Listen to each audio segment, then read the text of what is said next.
Hello everybody, I am back, and I am here to read you a Halloween story. At least I consider it a Halloween story. It's one of my favorites and very dear to my heart. It is The Telltale Heart by Edgar Allan Poe.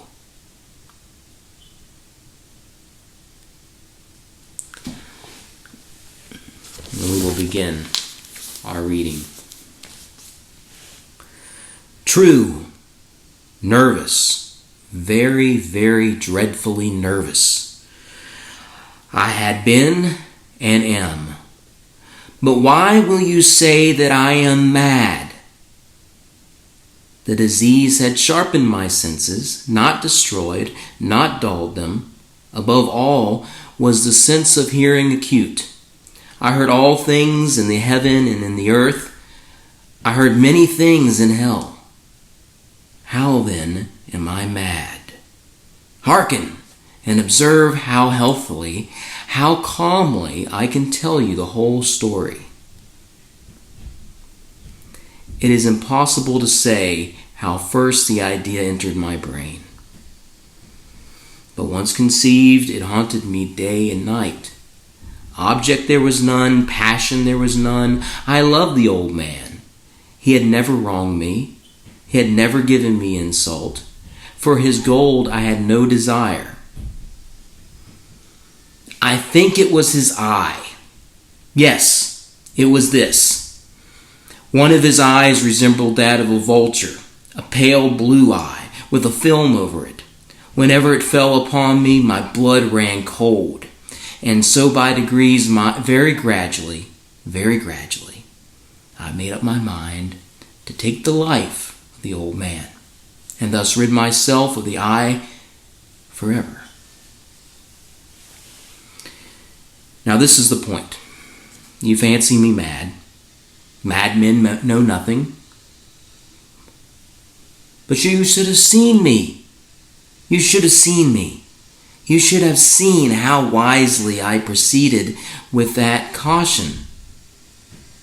With what foresight, with what dissimulation I went to work. I was never kinder to the old man than during the whole week before I killed him.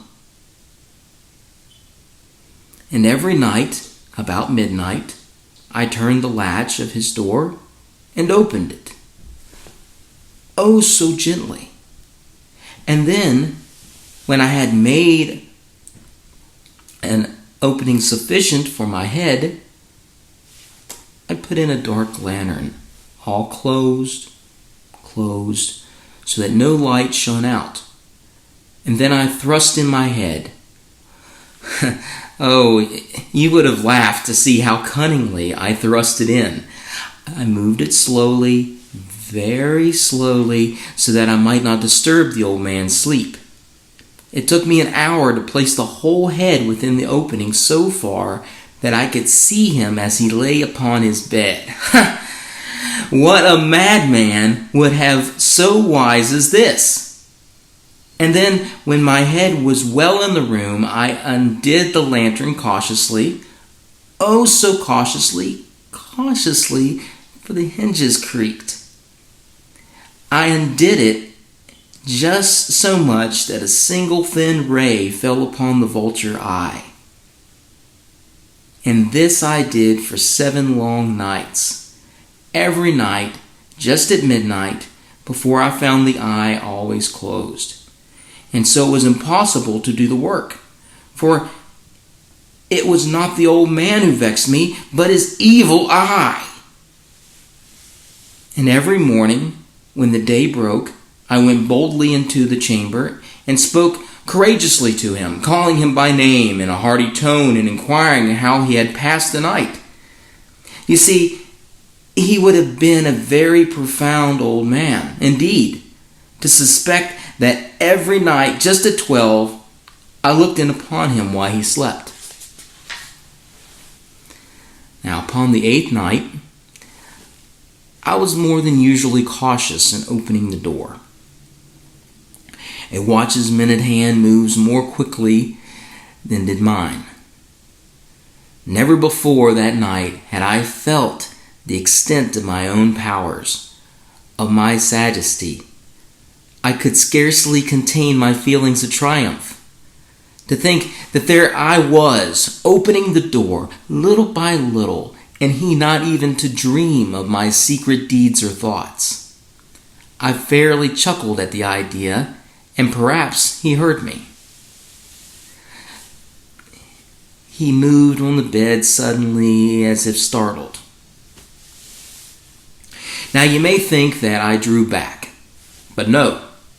His room was as black as pitch with the thick darkness, for the shutters were closed, fastened, though fear of robbers. And so I knew that I could not see the opening of the door, and I kept pushing it on steadily. I had my head in, and I was about to open the lantern when my thumb slipped upon the tin fastening, and the old man sprang up in the bed crying out, "Who's there?"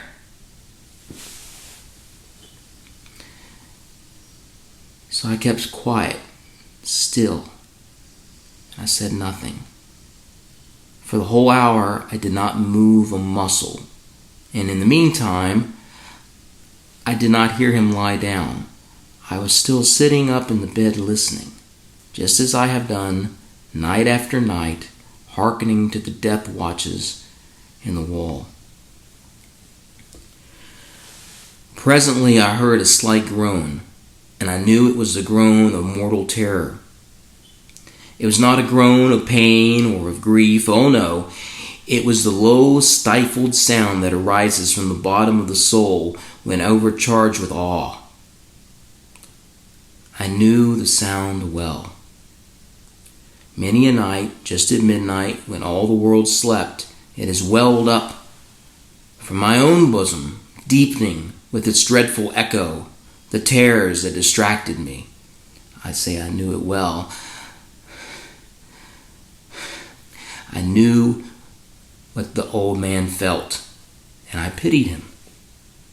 Although I chuckled at heart, I knew that he had been lying awake ever since the first slight noise when he had turned in the bed. His fears had been ever since growing upon him.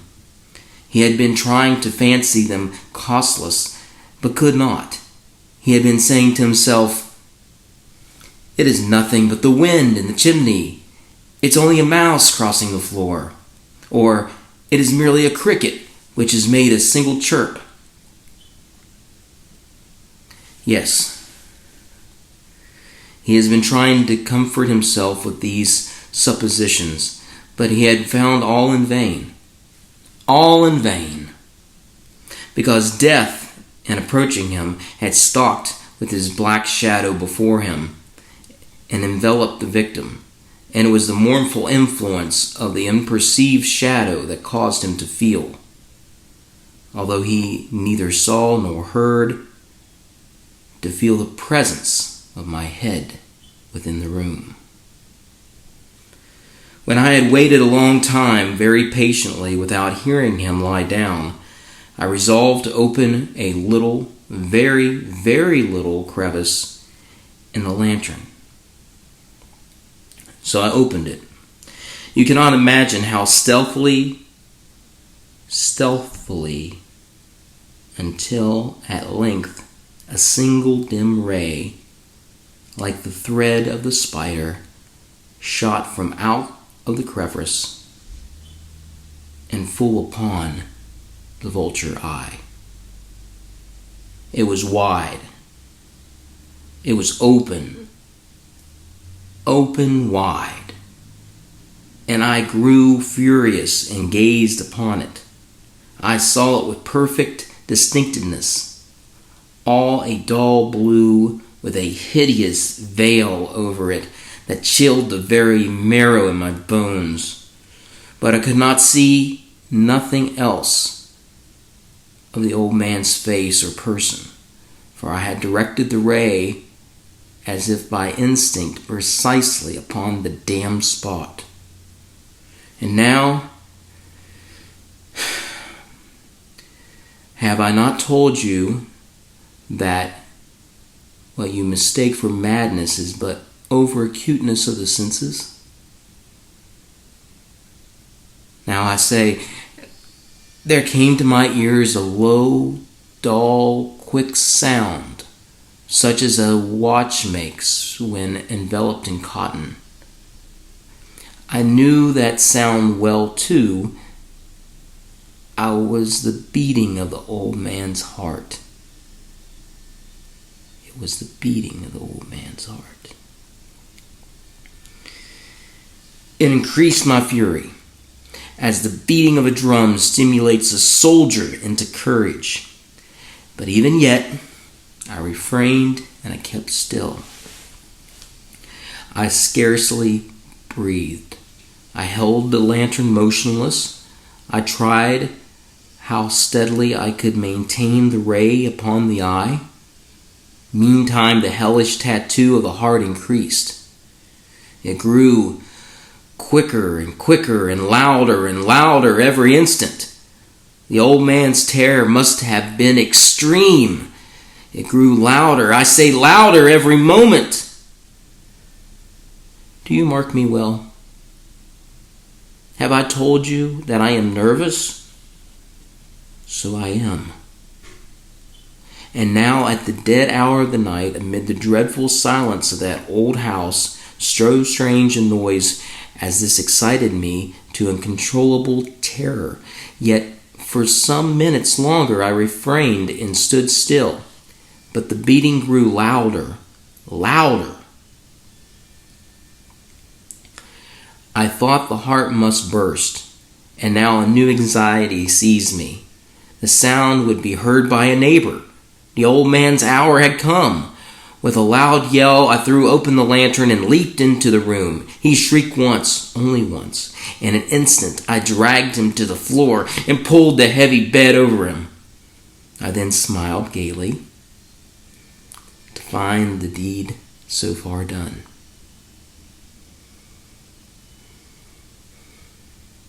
But for many minutes, the heart beat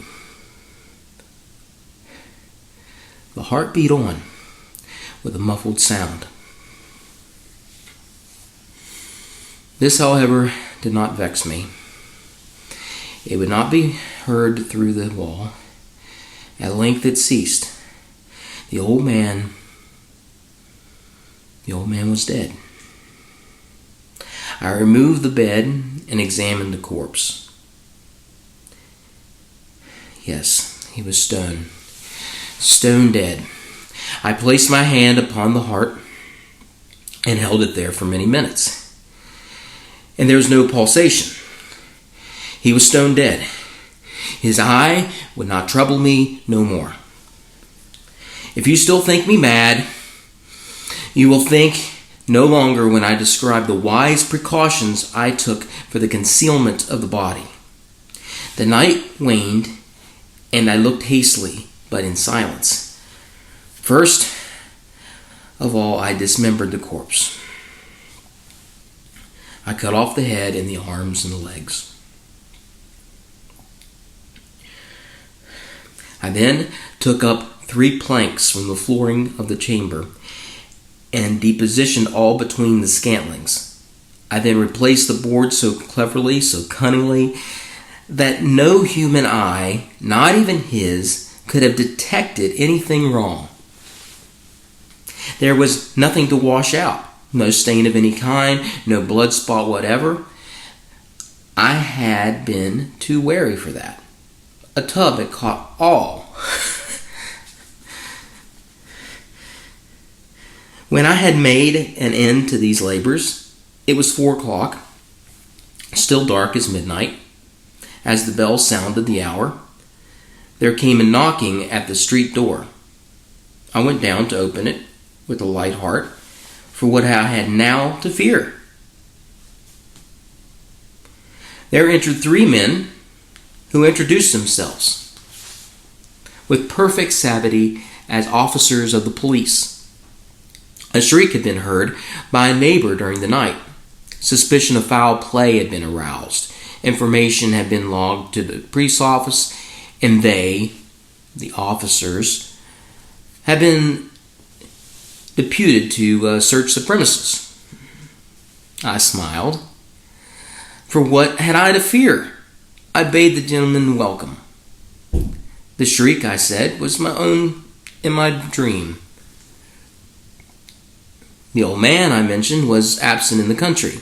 I took my visitors all over the house. I bade them search well. I led them at length to his chamber. I showed them his treasures, secure, undisturbed. In the enthusiasm of my confidence, I brought chairs into the room and desired them here to rest from their fatigues, while I myself, in the wild audacity of my perfect triumph, placed my own seat upon the very spot beneath which reposed the corpse of the victim.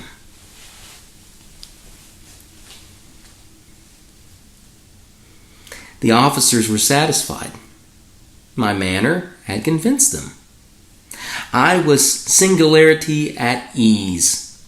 They sat, and while I answered cheerily, they chatted familiar things. But ere long, I felt myself getting pale and wished them gone. My head ached, and I fancied a ringing in my ears. But still they sat and still chatted. The ringing became more distant. It continued and became more distinct. I talked more freely to get rid of the feeling, but it continued and gained definiteness until at length I found that the noise was not within my ears. No doubt I knew.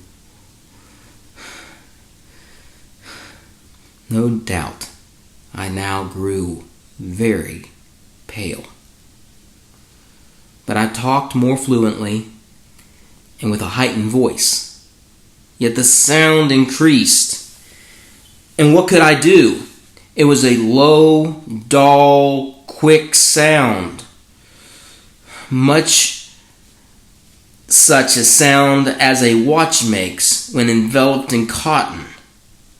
I grasped for breath, and yet the officers heard it not. I talked more quickly, more vehemently, but the noise steadily increased. I rose and argued about trifles in a high key with a violent gesticulations, with the noise steadily increased.